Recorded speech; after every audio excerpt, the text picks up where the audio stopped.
Malah ada yang nyeletuk tadi simpak kata. Iya termasuk SIM. Udah nggak ada pakai SIM itu. Oh nggak ada ya, asik. Siap semua bisa. Cuman untuk syarat yang belum menikah untuk calon jaksa memang agak sulit kita buat untuk menikah. Oh iya. Kenapa? Itu akan mengganggu proses pengembangan kompetensi mereka. Halo guys, balik lagi sama aku Agus Arta, yang pada video kali ini aku bakal kasih tahu informasi ke kalian tentang pengadaan CPNS atau CASN, khususnya pada instansi Kejaksaan RI. Informasi yang ingin aku sampaikan kali ini aku ambil langsung dari salah satu podcast kedua Kejaksaan RI, yang ini juga merupakan kelanjutan dari podcast yang sebelumnya. Aku juga udah bahas sebetulnya tentang video di podcast pertama Kejaksaan RI pada video aku yang lain. So buat teman-teman yang mungkin belum nonton, bisa klik aja link yang muncul di pojok kanan atas video ini. Sebelum aku jelasin tentang apa-apa saja yang dibahas pada podcast kedua Kejaksaan RI, aku mau disclaimer dulu kalau sebetulnya informasi pada podcast kedua ini tuh masih kisi-kisi aja.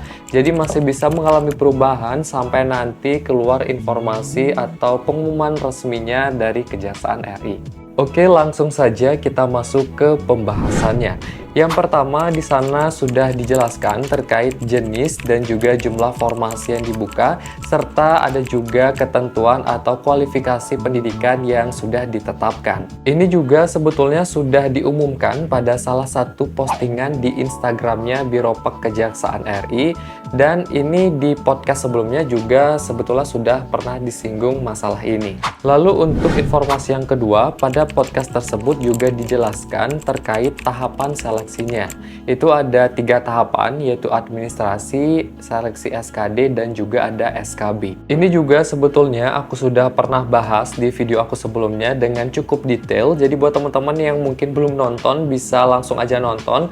Klik link yang muncul di pojok kanan atas video ini. Mungkin di sini aku bakal jelasin secara singkatnya aja. Kalau yang pertama itu untuk seleksi administrasi. Jadi nanti kalian di sini diminta untuk mengumpulkan segala keperluan atau pemberkasan yang sudah ditentukan, sehingga penting bagi kalian untuk mempersiapkannya dengan baik. Lalu ada tes SKD atau seleksi kompetensi dasar. Di sini ada 3 jenis atau 3 tipe soal, yaitu TWK, tes wawasan kebangsaan, ada TIU juga, tes intelijensia umum, dan juga ada TKP atau tes karakteristik pribadi.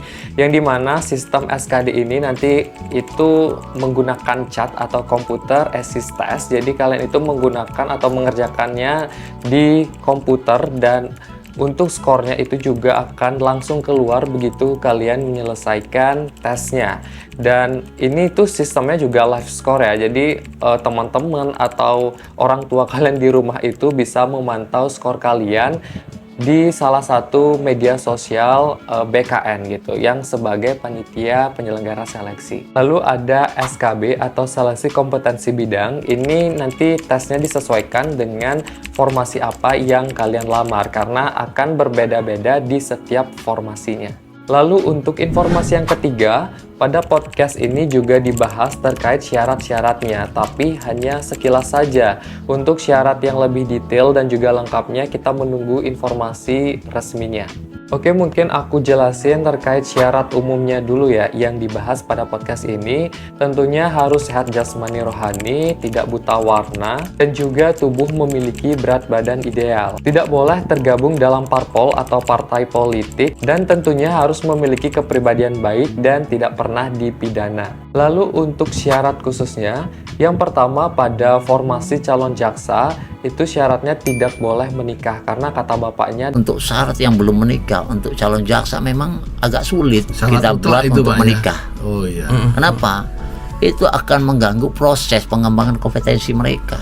Jadi mungkin buat teman-teman juga yang mendaftar calon jaksa ini, jangan dulu menikah sebelum kalian resmi dinyatakan sebagai jaksa. Untuk usia minimal melamar pada formasi calon jaksa ini adalah 18 dan maksimal 27 tahun, karena pada undang-undang juga diberitahukan maksimal jadi jaksa itu di umur 30 tahun.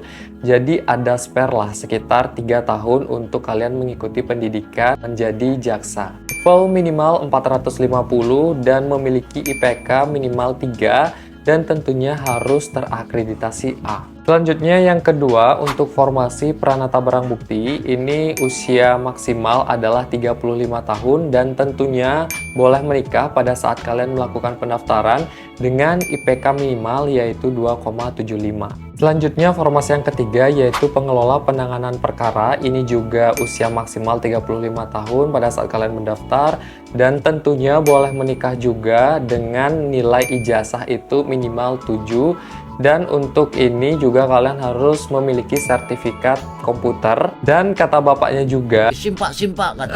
Iya termasuk SIM. Udah nggak ada pakai SIM itu. Oh nggak ada ya, asik. Siap Siap. semua bisa. untuk tahun ini tidak ada syarat SIM A atau SIM C seperti tahun lalu karena tahun lalu itu kan harus memiliki syarat SIM A dan juga SIM C.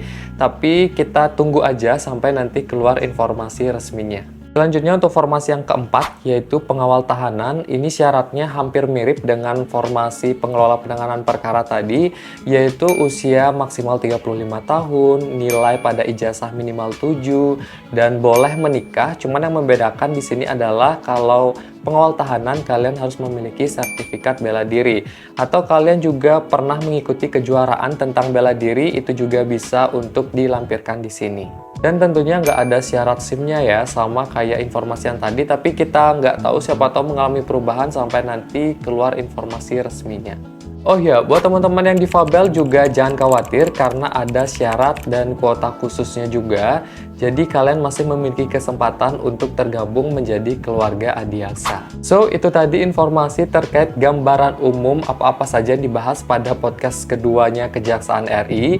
Dan buat teman-teman yang masih ada pertanyaan bisa komen aja di bawah video ini. Jangan lupa subscribe, like, dan share video ini. Terima kasih dan sampai ketemu di video berikutnya.